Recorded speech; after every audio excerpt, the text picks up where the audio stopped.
नमस्कार। आज का विषय वस्तु है शुद्ध चेतना ही हूँ मैं। वास्तव में ये बहुत आवश्यक है कि हर मानव अपने स्वरूप को समझे और जब वह इस यात्रा का प्रारंभ करता है तो मन में सवाल आता है कि ये प्रकृति क्या है, हम क्या हैं, हमारा स्वरूप क्या है और मूल रूप से हमारा अस्तित्व किस पर आधारित है। और इन सारे सवालों की यात्रा करते हुए जिस स्थान तक हम पहुंचते हैं वहां पर एक उत्तर खड़ा हुआ मिलता है और वह उत्तर सत्य के बहुत करीब लगता है और वह उत्तर है शुद्ध चेतना ही हूँ मैं। संसार के जड़ जंगम हमें प्रभावित करते हैं, उनके बारे में सोचने पर जिज्ञासा का प्रबल भाव उत्पन्न होता है और यह कुहासा चिंतन स्तर उच्च होने के साथ और घनीभूत होता जाता है। जब इसका प्रवाह स्वयं की ओर होता है तो यह प्रश्न उठना स्वाभाविक ही है कि आखिर हम हैं कौन, क्या, आदि आदि। लेकिन अपने स्वरूप का बोध सरल नहीं है। यह प्रश्न जितना सरल दिख रहा है उतना सरल है नहीं और यह मानव आदिकाल से इस प्रश्न का जवाब पाने का प्रयास कर रहा है और पाया है कि अपने अस्तित्व को गुम करके स्वयं के विराट से साक्षात्कार हो सकता है। अपने आप को खत्म करना होगा। अपने आप के इस स्वरूप से जब हम पृथक हो जाएंगे तब कहीं जाकर के उस सत्य से साक्षात्कार होगा।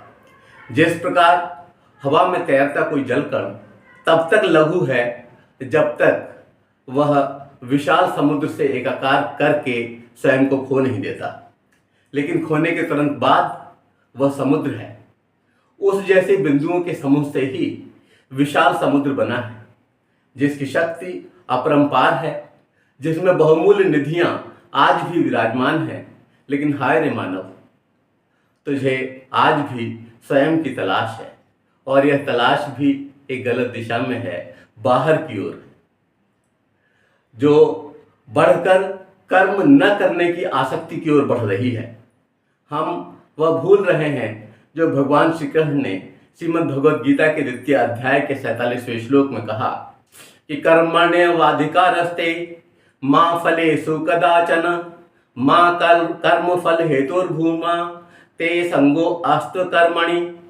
अर्थात तेरा कर्म करने में ही अधिकार है, उसके फलों में कभी नहीं। अतः तू कर्मों के फल का हेतु मत बन और तेरी कर्म न करने में भी आसक्ति न हो। आज का मानव अकर्मण्यता की ओर बढ़ रहा है और ये बहुत अधिक घातक है। इसमें इसी बात पर सचेत किया गया है कि अकर्म की ओर, कर्म न करने की ओर जो एक प्रवृत्ति बढ़ रही है उससे बचने का प्रयास होना चाहिए। और यह भी इसमें स्पष्ट है कि जब तक हम स्वयं को खो नहीं देते तब तक हम कई गुना नहीं हो सकते। आपने देखा होगा एक बीज किसी भी वृक्ष का जब वह पृथ्वी के अंतस्थल में दबा दिया जाता है तब वह भूमि के साथ, जल के साथ क्रियाएं करके अपने अस्तित्व को खो देता है और खोने का परिणाम होता है कि एक वृक्ष बाहर आता है और उस जैसे हजारों लाखों बीज बनाने में समर्थ होता है। इसी तरह से अगर हमें विशाल से मिलना है, हमें विराट से मिलना है, तो हमें अपने आप को खोना होगा, अपने अस्तित्व को जिस स्वरूप में हम समझ रहे हैं और जो यात्रा हमारी बाहर की ओर है उस यात्रा को अंतर्मन की ओर करना होगा, अंदर की ओर करना होगा। तभी हम पा पाएंगे अपने आप को। वस्तुतः बाहर की तलाश से कुछ मिलने वाला नहीं है। जो भी है अंतर में है। लघु और विराट के भेद को समझने के बाद स्वयं की दृष्टि समदृष्टा होकर तमाम भित्तियों का अस्तित्व परिवर्तन कर देती है। जो बहुत सारी दीवारें लगी हुई हैं, जो बहुत सारी बाधाएं हैं, उन सारे बैरियर्स को गिरा देती है। हमारा अस्तित्व जड़ होने से पूर्व चैतन्य का है।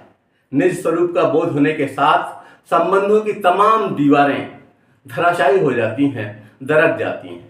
कोई भी संबंध अक्षुण्ण नहीं है। यह सारे संबंध काया के हैं, कायिक हैं। इन संबंधों के साथ दंभ ही माया की गिरफ्त में आ जाने का द्योतक है।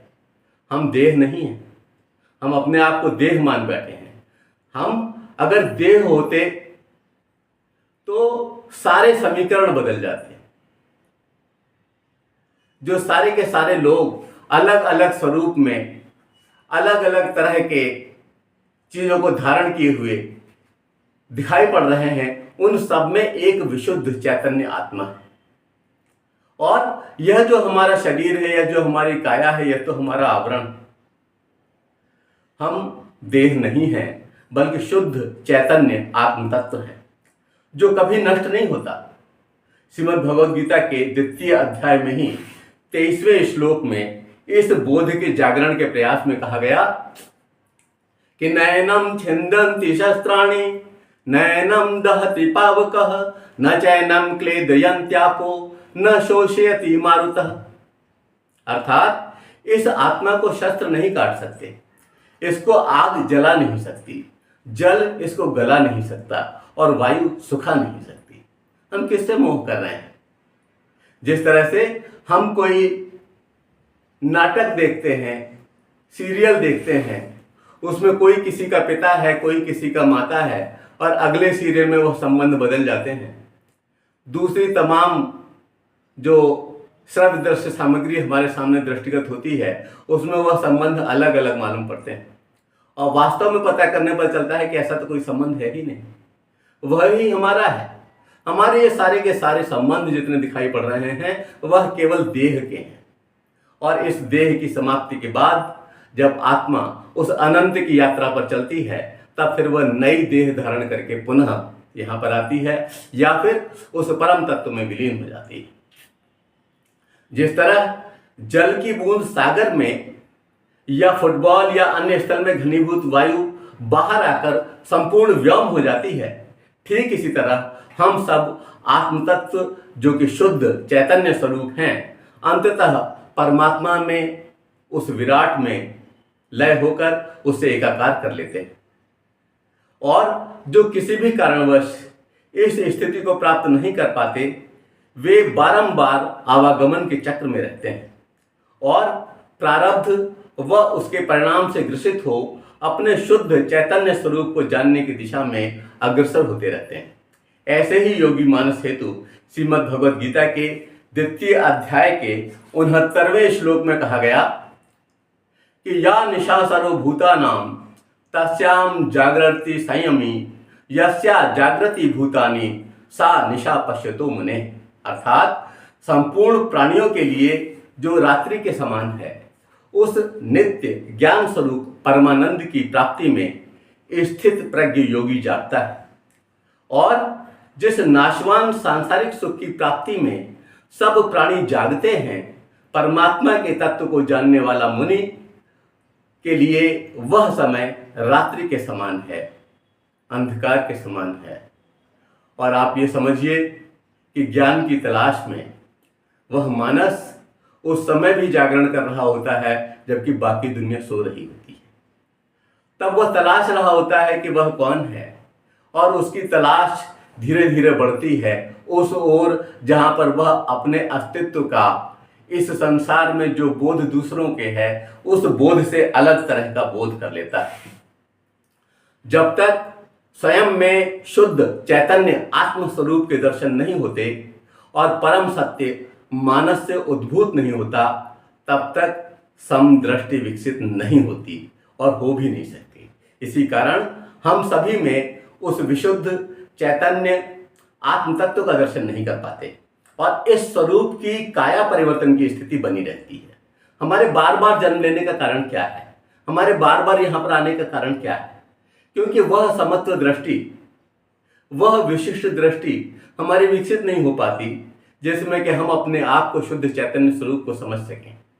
और जब हम उसको नहीं समझ पाते तो ऐसी स्थिति में बहुत सी बातों के मायने बदल जाते हैं और इसी कारण हम उस परम तत्व में विलीन नहीं हो पाते और हमें पुनः बारंबार जन्म लेना पड़ता है। आइए इसको इस तरह से समझने का प्रयास करते हैं कि यदि कोई विशालकाय दीपक, उसकी ज्योति दैदीप्यमान है और छोटा दीपक उस प्रज्वलित दीप शिखा में अपना अस्तित्व खोकर मिल जाता है, जिसमें तृष्णा, अहंकार और अज्ञान का दीपक बाती तेल शेष है। वह अपने चैतन्य शुद्ध स्वरूप से आत्म साक्षात्कार नहीं कर सकता। और आप समझिए, यह आत्म साक्षात्कार संभव नहीं है जब तक कि इस तरह के तत्व हमारे अंदर लोभ विद्यमान है, हमारे अंदर तृष्णा विद्यमान है, हमारे अंदर अहंकार विद्यमान है। तब तक हम अपने जो सही स्वरूप है उसको समझ नहीं पाते। और यह आत्मा निरंतरता की, अनंत की यात्रा पर लगातार रहती है। हम बार बार जन्म लेते हैं और उस प्रारब्ध के वशीभूत होकर हमें याद तो आता है कि हमारा जन्म क्यों हुआ है, हमें क्या करना है, हम क्या हैं। और जिस दिन हम ये समझ जाएंगे कि हम विशुद्ध चैतन्य आत्म तत्व हैं, उस दिन हमारी सोच की दिशा बदल जाएगी और निश्चित रूप से मानव मात्र के कल्याण के मार्ग प्रशस्त हो जाएगा। इति आप सभी चैतन्य आत्म तत्वों को बहुत बहुत साधुवाद, बहुत बहुत धन्यवाद।